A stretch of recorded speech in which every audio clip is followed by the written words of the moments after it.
In this video, I'm going to show you how you can start and customize a dashboard in ClickUp.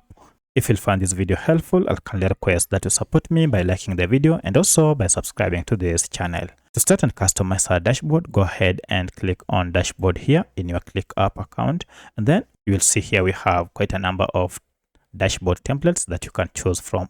You can choose from simple dashboard to AI team center, time tracking, project management, to even AI personal center, or you can even just start from scratch. In my case, I just go ahead and choose a simple dashboard, and this will go ahead and ask me to select the location. I'll go ahead and add it under team space and then go to create dashboard. Now, as you can see, here is our dashboard. You can now begin editing or customizing each and every element on this dashboard. One of the things you can do, you can move around elements on this dashboard.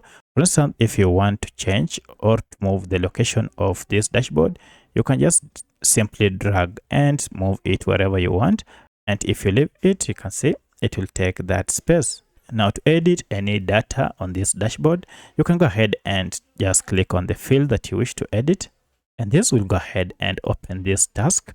And from here, you can change anything or you can subdivide it as you wish.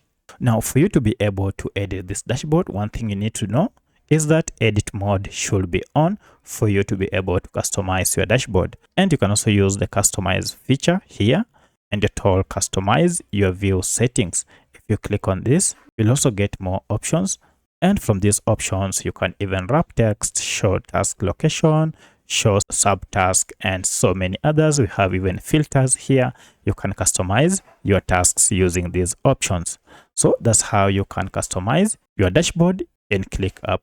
If you have any other question, kindly let me know in the comment section. Otherwise, thanks for watching and let's meet in the next video.